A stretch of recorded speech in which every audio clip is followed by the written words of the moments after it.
Technomio Digital Broadcasting Channel. Subscribe now. Narito ang tutorial sa paggamit ng ReliefAgad App ng DSWD. Una, gamit ang iyong smartphone ay bisitahin ang ReliefAgad.ph.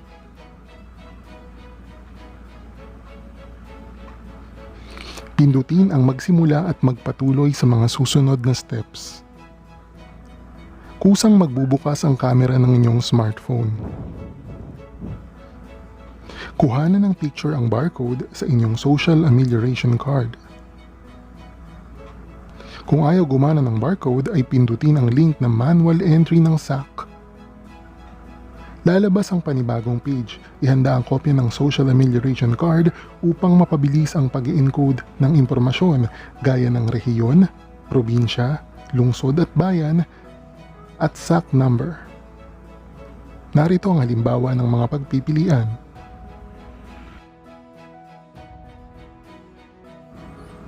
Siguruhing tama ang ilalagay na SAC number upang makapagpatuloy. Ito ay makikita sa ibabang bahagi ng barcode. Kung sakaling mali ang nai-encode na SAC number ay dilitaw ang error message. Subukang muli kung nagkamali sa pagpindot. Kasunod ay pindutin ang checkbox para tanggapin ang terms and conditions at pindutin ang next button para pumunta sa section 2. Ang section 2 ay ang paglalagay ng impormasyon tungkol sa puno ng pamilya o head of the family. Sunod ay ilagay ang mga impormasyon tungkol sa puno ng pamilya, gaya ng apelyido, pangalan, gitnang pangalan, suffix, at kasarian.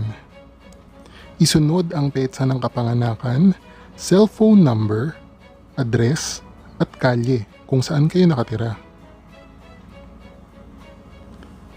Samantala, grade out na ang rehiyon, probinsya, lungsod o bayan dahil nailagay na ito kanina.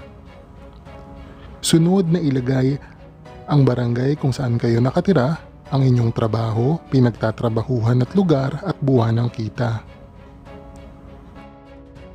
Isunod ang pagpili ng identification card or ID sa listahan, gaya ng barangay ID, driver's license, employment ID, GSIS UMID, NCIP certification, OFW, passport, PhilHealth, postal ID, PRC ID, PWD ID, senior citizen ID, solo parent ID, SSS UMID, PIN at voters ID. Kasunod na ilagay ang numero ng ID na inyong napili. Ilagay din ang impormasyon tungkol sa sektor na kinabibilangan gaya ng nakatatanda, buntis, nagpapasusong ina, PWD, solo parent, walang tirahan at wala sa pagpipilian. Sunod ay ilagay ang kondisyon ng kalusugan, sakit sa puso, alta presyon, sakit sa baga, diabetes, cancer at wala sa pagpipilian. Sunod na sagutin kung ikaw ba ay benepisyaryo ng ibang programa ng gobyerno gaya ng UCT, 4Ps. Kung ikaw ay katutubo, ilagay kung anong katutubong grupo at iba pang programa at ilagay din kung anong klase ito. Pagkatapos ay pindutin ang next button para pumunta sa section 3 kung saan ilalagay ang impormasyon tungkol sa miyembro ng pamilya. Pindutin ang plus button para magdagdag ng miyembro ng pamilya. Paalala, ang unang dalawang miyembro na nakalista ang magsisilbing alternatibong kinatawan ng inyong pamilya. Kung walang ibang miyembro, pindutin ang checkbox sa ilalim. Samantala, pindutin ang next para magpatuloy. Ilagay ang detalye ng miyembro ng pamilya gaya ng apelyido, pangalan, gitnang pangalan, suffix, relasyon sa puno ng pamilya, birth date, o petsa ng kapanganakan at kasarian. Isunod ang trabaho, sektor na kinabibilangan at kondisyon ng kalusugan. Pagkatapos ay pindutin ang save button. Kasunod nito ay makikita na ninyo nakasave ang record ng isang miyembro ng inyong pamilya at maaari kayo magdagdag ng iba pang mga miyembro, gaya ng inyong ama, ina, kapatid at iba pa. Sunod ay pindutin ang Next button para sa Section 4. Ang Section 4 ay ang paraan ng pagtanggap ng ayuda at pagtanggap ng one-time PIN sa inirehistrong cellphone number. Kasunod ay ipapakita ang reminders tungkol sa mas mabilis na pagtanggap ng ayuda, pumili ng paraan ng pagtanggap ng pera, at paalala sa paggamit ng PayMaya at GCash at mga kaukulang charges, at service fee. Pumili sa cash, PayMaya, GCash, bank, or others. Kung PayMaya o GCash ang pipiliin na ilagay ang pangalan sa account at ang inyong cellphone number na rehistrado sa GCash o PayMaya ng 2 beses. Kung bangko naman ang pipiliin ay pumili ng isa at kung wala ay piliin ang others at ilagay ang pangalan ng bangko kung saan kayo may account.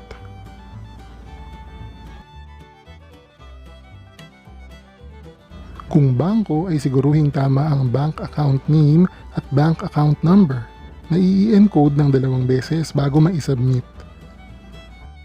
Kung cash naman ang pipiliin ay siguruhing tama ang pangalan at ilagay ang inyong cellphone number ng 2 beses. Ang ayuda ay ibibigay sa tulong ng LGUs. Pindutin ang Submit button at i-review ang mga detalye na ipinasok sa ReliefAgad App. Itama kung mayroong pagkakamali. Pindutin ang checkbox kung sumasang-ayon sa terms and conditions na nakasulat sa app. Pagkatapos ay i-click ang Finish button para makareceive ng OTP. Hintayin ang OTP via text message sa mobile number na inyong ginamit. I-type ang OTP number sa box at i-click ang Submit upang tapusin na ang registration. Pinakahuling lalabas ay ang registration sent. Ibig sabihin ay naipadala na ang detalye ng inyong SAC. Hintayin ang anumang anunsyo na inyong marireceive sa inyong rehistradong mobile number. Kung mayroong mga katanungan ay makipag-ugnayan lamang sa mga opisyal na numero ng DSWD tungkol sa Social Amelioration Program.